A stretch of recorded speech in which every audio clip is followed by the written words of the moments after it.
Assalamualaikum warahmatullahi wabarakatuh.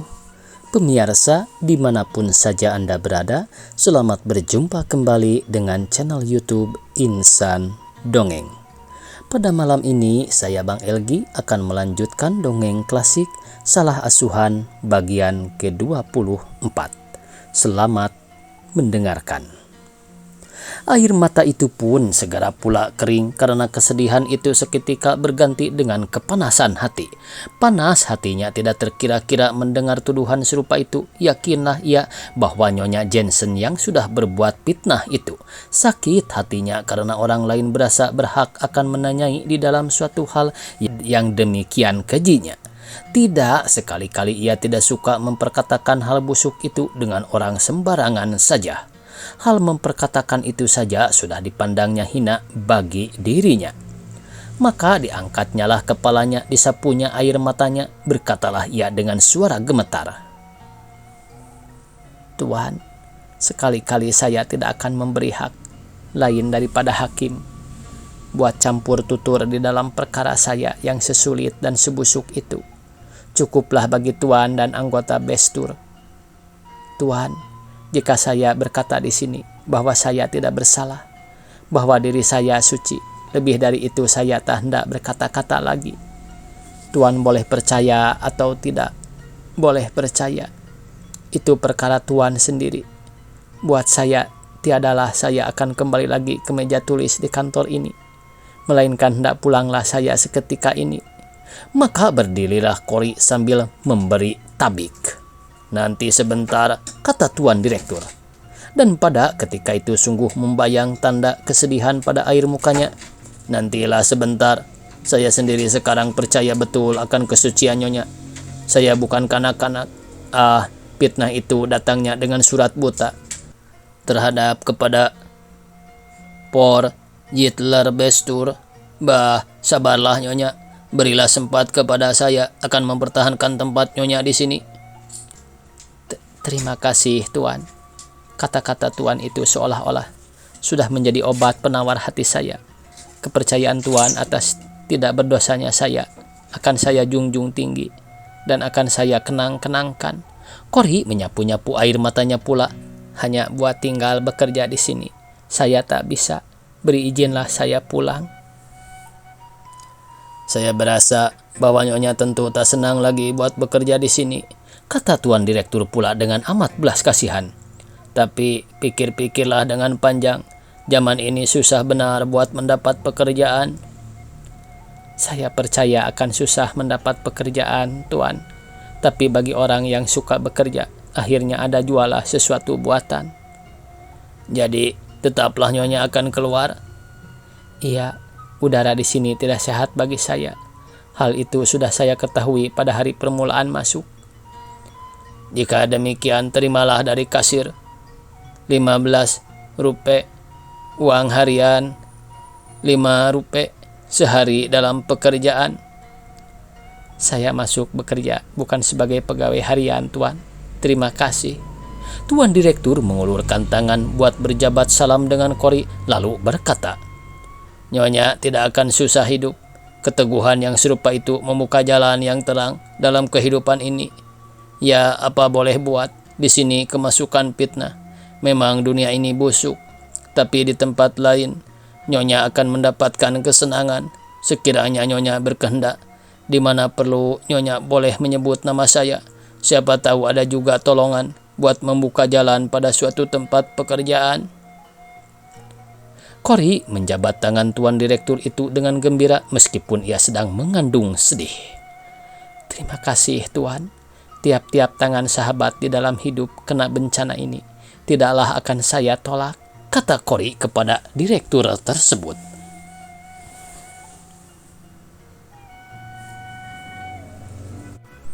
Maka keluarlah Kori dari kantor Tuan Direktur, singgah sebentar ke meja tulisnya buat menyerahkan pekerjaannya, lalu pulang ke tempat tumpangannya. Sesampai di rumah tumpangan, lebih dahulu ia memeriksa advertensi di surat-surat kabar. Satu makelar meminta seorang koresponden terutama buat bahasa asing. Cory berpikir bahwa ia belum pernah membuat surat-surat dagang dalam bahasa asing.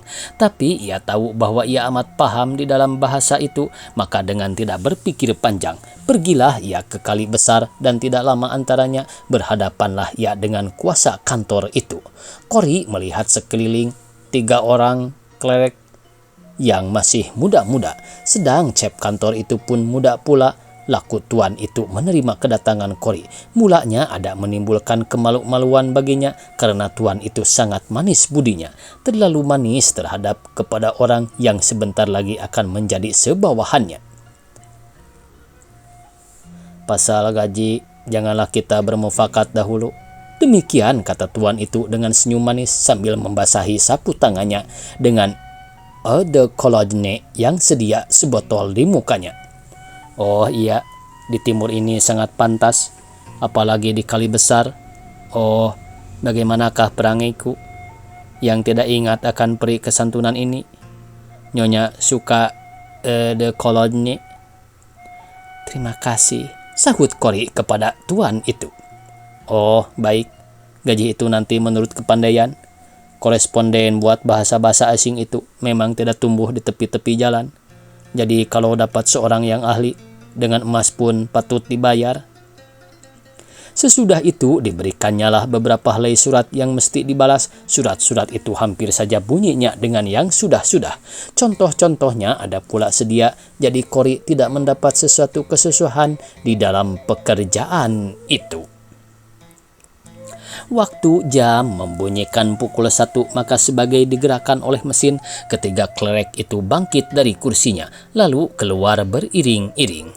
Cory melihat keadaan itu dengan tercengang karena ia tahu bahwa jam berhenti ialah pukul 4. Oh, manusia bahagian dari dalam harus pulang disenangkan hatinya, kata tuan Cep dengan senyum manis.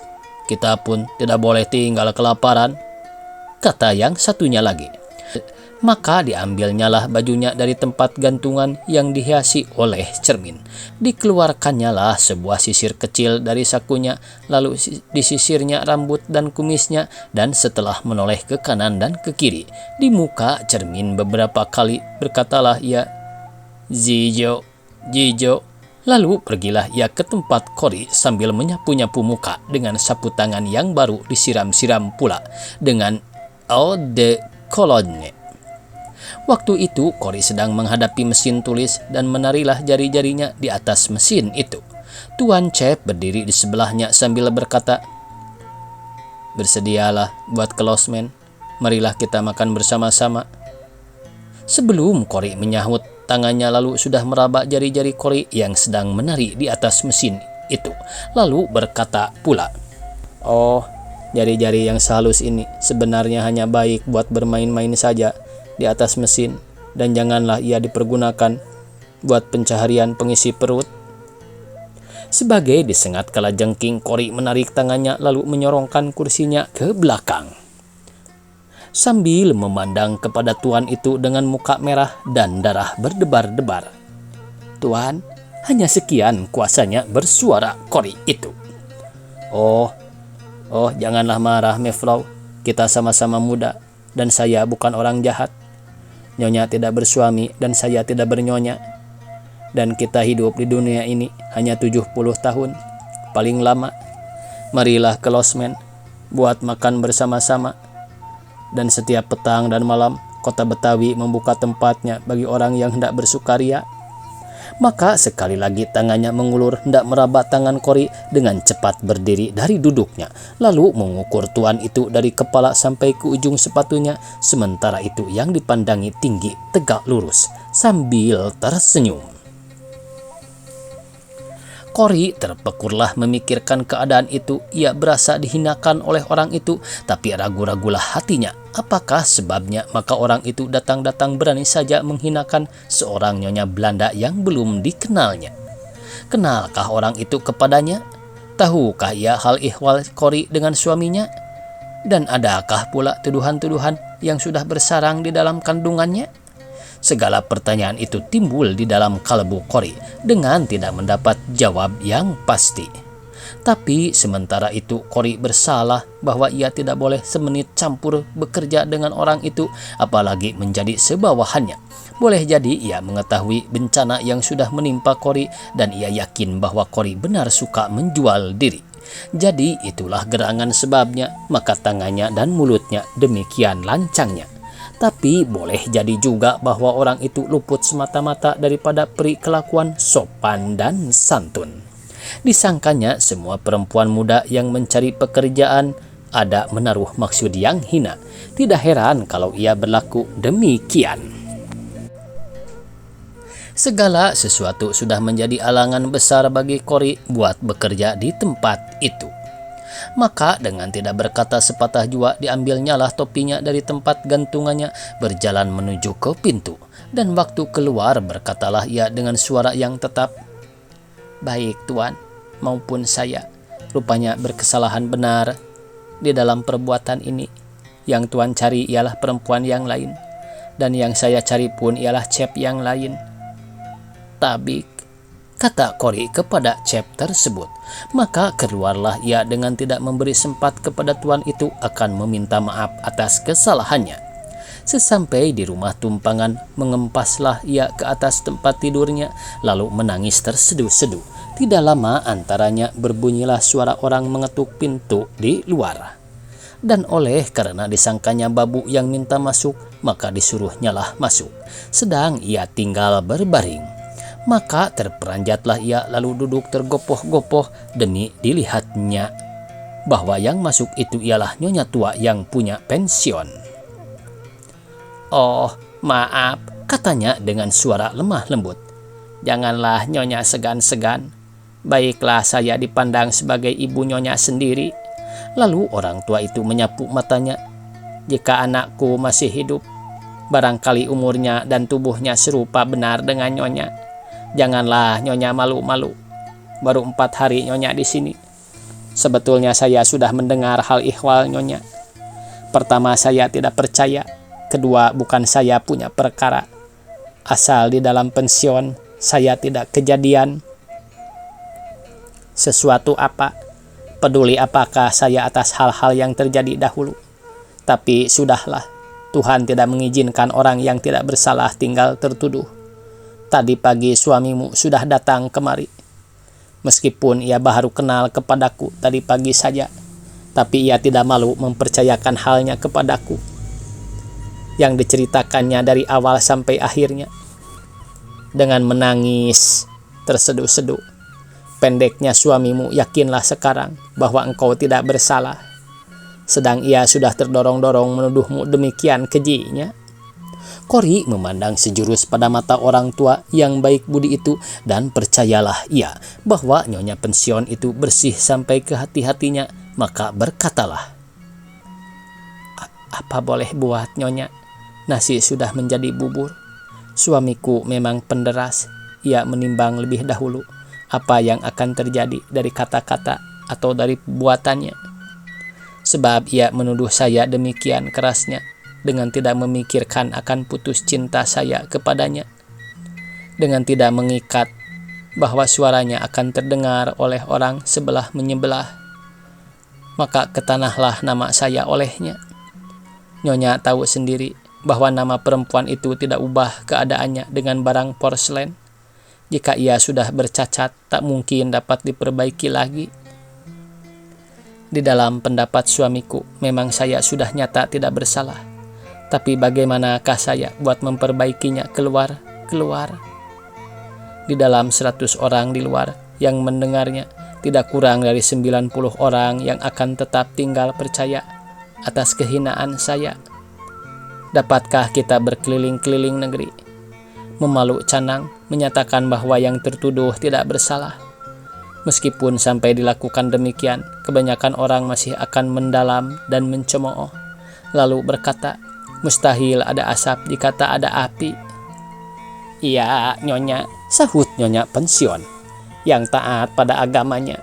"Pendapat manusia tak usah kita pikirkan, bahwa sesungguhnya lah dunia ini buruk. hanya Tuhan sudah menurunkan rahmat bagimu, karena Ia sudah mengembalikan suamimu. Terima kasih Nyonya atas kata-kata Nyonya yang sungguh menenangkan hati saya. Tapi apa boleh buat, saya hanya manusia saja, dan kebusukan di dunia ini sangat memberati tubuh dan perasaanku. Di dalam hari yang 4 ini sudah 2 tempat bekerja yang saya masuki, dan kedua tempat itu saya sudah mendapat penghinaan. Karena perkara itu saja, rupanya sekota Betawi ini sudah memandang saya sebagai seorang perempuan jalang. Hingga sekalian orang sudah leluasa saja menghinakan diri saya. Tidak Nyonya, saya berasa sekarang bahwa diri saya amat kotor, dilumur dengan lumpur dan najis oleh suami saya sendiri. Dan meskipun suami itu sekarang sudah mengaku salah, mengaku terlanjur, tapi buat saya sendiri kekotoran dan najis yang melekat ke badan saya itu masih berasa. Jadi tak akan lurus hidup saya bersuami istri dengan dia. Jika Nyonya kasihan kepada saya, lebih baik janganlah Nyonya mengembalikan saya kepada suami saya, melainkan Nyonya tunjukkanlah jalan lain kepada saya. Maksud saya hendak keluar dari kota Betawi, kemana saja tidaklah saya pikirkan, asal saja tempat yang aman buat hati saya, kata Kori kepada Nyonya pensiun itu. Nyonya pensiun berpikir sejurus. Yang sesenang-senang hatinya ialah bila Kori dapat kembali kepada suaminya.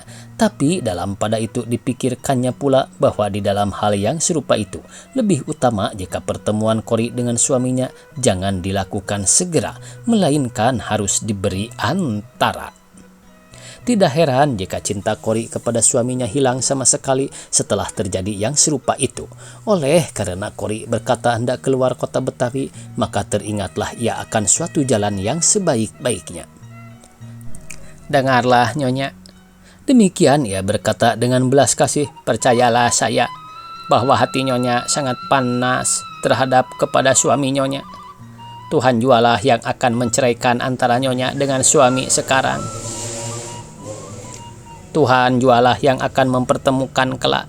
Segala daya upaya manusia akan sia-sia bila Tuhan belum akan menakdirkannya.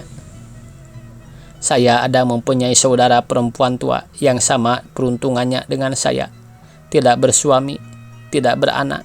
Nyonya itu tinggal di Semarang, membuka rumah tumpangan buat anak-anak piatu. Sudah lama ia ingin hendak menaruh pembantu.